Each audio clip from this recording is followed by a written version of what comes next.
Hello everyone, Bashar here. We are together with another raid video. So there has been a lot of improvements with the Monster Hunter collaboration is about to end and raid's 5th anniversary is about to start.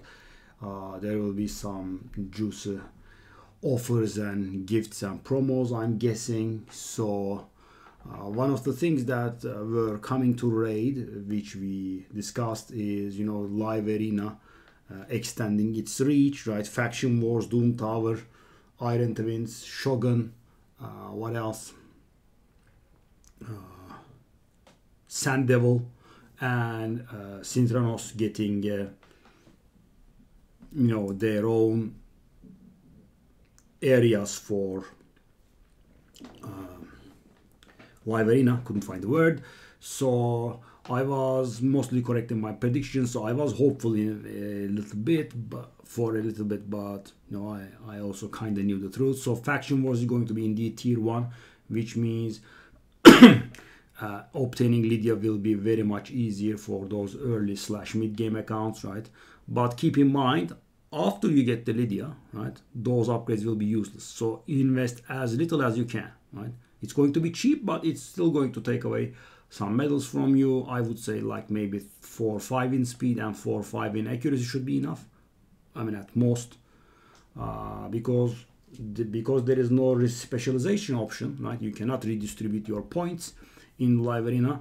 Every point you have invested in there will be final, right? So there will be no going back. So the others, the dungeons and Doom Tower is going to be tier 2, and Synthranos sadly is going to be grade 3, which means it will be as expensive as Hydra and Demon Lord clan boss upgrades. So there is that. So on top of this, we have 3 new parts coming to the missions, right? And as far as I was able to understand it, it will branch out after claiming your arbiter. So you can progress towards Ramanto and you can progress towards this horse fella here on the screen, which is going to be the final reward from the new 3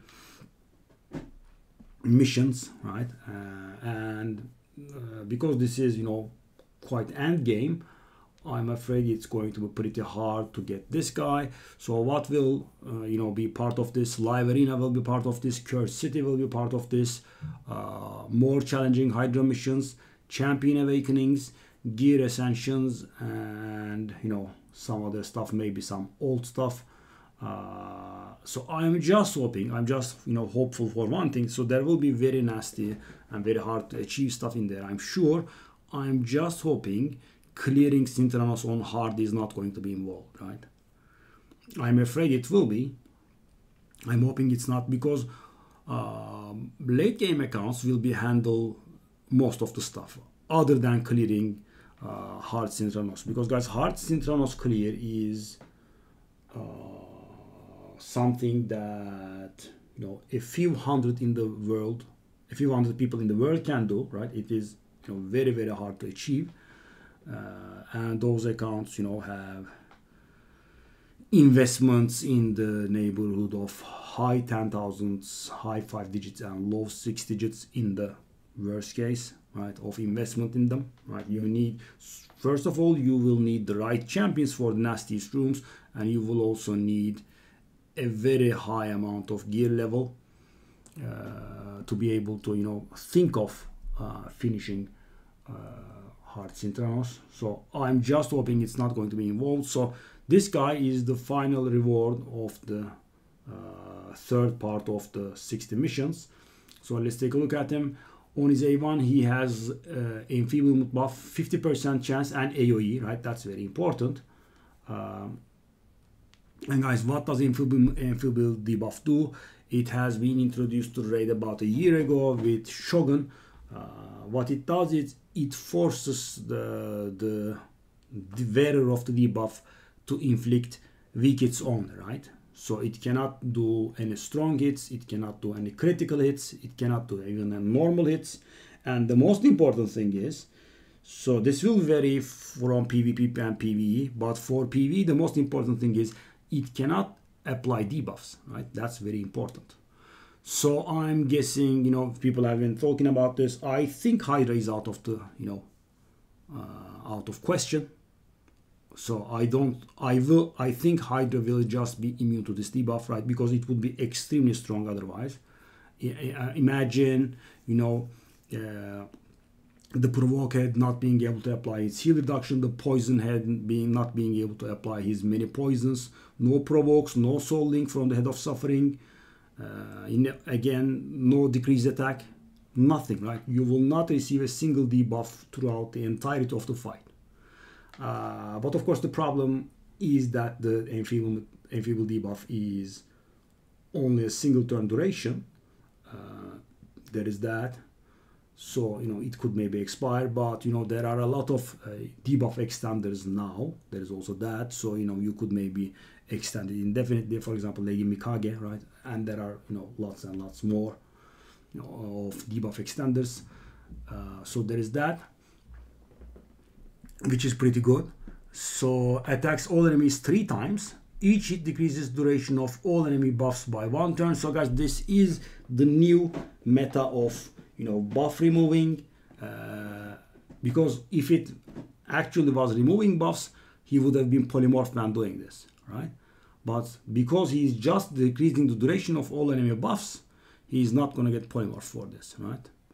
And 3 turn buff duration decrease generally means, almost everything will be erased. I mean, the one way to combat that would be, base duration 3 turn buffs getting extended with lasting gifts, or very exceptional buffs that have more than a 3 turn duration, like Necret's Ally Protection. But of course Necret's Ally Protection is protected, so it doesn't care about this, right? It cannot have its duration reduced. So this is also pretty good, right? And the third ability is he places an increased accuracy buff, an increased defense buff on everyone, right? And he is a defense-based champion, so that means 60% defense up, right? And self-buffing champions are very important. In arena, in tag team and live arena, you will always have a champion that helps your damager. But thing is, for example, in Synchronos, it's great, right? Because you are very limited in your options, and a champion that self-buffs for damage is pretty good, right? Like Cupidus, for example. There are a lot of Staltus, and it's also on everyone. And then he stuns the highest turn meter enemy, and then gets an extra turn. So this ability is insanely good, right? You deny the enemy that's about to play, you increase your damage by 60%, and you get an extra turn. Wonderful ability. And of course, you do the stun with the increased accuracy. So you give this guy 400 accuracy, and he will try to stun with 600 accuracy, right? Beautiful. And he is also immune to turn meter reduction effects and decreased speed effects. And here comes the bomb, right, for PvP. Whenever an enemy changes form, right, that's interesting. I mean, let's say Lady Mikage changes form, and he immediately counterattacks, right? Or attempts to decrease this champion's turn meter. This is, godlike in tag team arena. He counterattacks with his A1. And thing is, guys, his A1 applies enfeeble to everyone, right? So let's say that Lady Mikage changes forms to stun you, right? The guy counterattacks, and their Candraphone receives enfeeble, right? That means 0 damage for first turn, right? Because imagine they will not be able to inflict a critical hit, right? And they will also not be able to, inflict even a normal hit. And the reason that this is so powerful in PvP is, guys, so, how do you build your damages? You give them 300 crit damage if you can. You give them Savage. So you are basically doing like 4 or 5 times of the damage that you should be doing, right? And imagine all that crit damage is going to waste because you are not able to crit, right? So the damage, your damage can maybe, decrease, by a magnitude of 5-6 times, maybe even more, right? This is insane. And in PV, it's the enfeeble debuff is great because it prevents the enemy from debuffing you, right? Because as per the game's rule, if you inflict a weak hit, you cannot apply your debuffs, save exceptions, right? Some champions specifically say they can inflict debuffs own wickets, but other than that, you will not be able to inflict debuffs. I mean, they will not be able to inflict debuffs, so that's going to be, insanely powerful.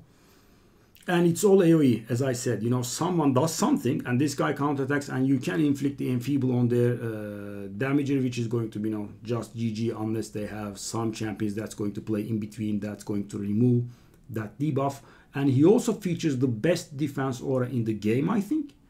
I mean, I know in legendaries, Blind Seer, I think, is tied with a few champions with 34% defense aura, and now we have 35%. That is, I think, a mythical level aura, which is also great, right? So all in all, I like him quite a bit, but I'm afraid he will be a little too hard to obtain. So there's that. So we'll see when the missions arrive, and let's be on the lookout for whatever's coming in the anniversary events. See you on stream, guys. Bye bye.